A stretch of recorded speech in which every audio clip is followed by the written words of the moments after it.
Ce qu'on peut dire, c'est que l'assaut, selon nos informations, est terminé au Bataclan. Il a été donné effectivement il y a une petite demi-heure. Information importante, 2 terroristes auraient été tués pendant cet assaut donné notamment par les forces de la police judiciaire parisienne, les forces de la BRI, la brigade de recherche et d'intervention. Il y a eu, ça s'est fait en plusieurs étapes apparemment au Bataclan, où c'est un lieu où se sont concentrées les forces de police, parce qu'il y a eu d'abord la fusillade en plein concert. On a entendu des témoins tout à l'heure. Fusillade en plein concert avec des victimes et des terroristes qui sont restés retranchés à l'intérieur, et donc les forces de l'ordre qui sont arrivées directement devant cet endroit-là. Ils seraient rentrés une première fois, ils seraient parvenus à faire sortir des otages dans un premier temps, et ensuite en progressant, en poursuivant leur entrée, ils seraient tombés sur les terroristes, et là l'assaut à proprement parler, l'affrontement avec les terroristes aurait commencé, et 2 assaillants, 2 terroristes auraient trouvé la mort. C'est ce qu'on nous indique ce soir. On n'a pas du tout confirmation du nombre de victimes à l'intérieur de ce lieu de spectacle.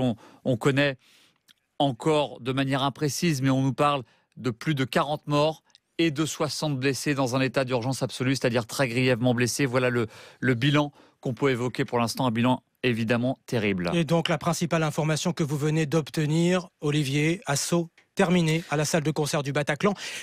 Parlons clairement, est-ce que ça veut dire vraiment que la prise d'otage est terminée, ou est-ce que c'est encore trop tôt pour le dire? C'est encore trop tôt pour le dire. Vous voyez à l'instant, une autre source policière m'indique qu'il y aurait 3 terroristes tués. Vous comprenez bien sûr la difficulté de donner des informations qui sont quasiment en temps réel, puisque l'assaut a été donné il y a moins d'une demi-heure. Donc on prend des précautions pour parler de ce qui est en train de se passer, de ce qu'on est en train de vivre ensemble ce soir. Mais effectivement, au moins 2 terroristes, peut-être 3 tués dans l'assaut. Un assaut qui serait terminé, effectivement, nous dit-on, là, de sources très sérieuses ce soir. Une chose est sûre, malheureusement, Olivier Bois, ce qu'on vit ce soir, ce qu'on vit depuis le début de la soirée, c'est malheureusement un scénario qu'on craignait depuis des mois, et que les spécialistes décrivaient déjà. Que les spécialistes décrivaient, surtout un scénario auquel les forces de police se préparaient. Le scénario de ce qu'ils ont appelé la tuerie de masse, c'est-à-dire plusieurs équipes de terroristes de manière coordonnée qui attaquent plusieurs cibles en même temps, avec évidemment un but que l'on comprend, c'est semer la panique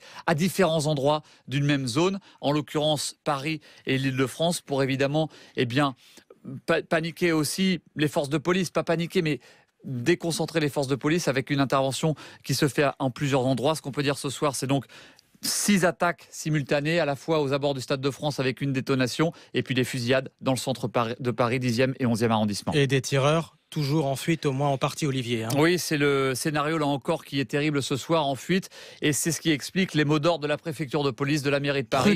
Prudence, on le répète. Voilà, restez chez vous ce soir, parce qu'effectivement, on parle du Bataclan, mais il y a d'autres endroits. À la rue Bichat, il y a eu la fusillade, et les terroristes qui sont partis ensuite, ça veut dire que eux, en l'occurrence, au moins sont en fuite.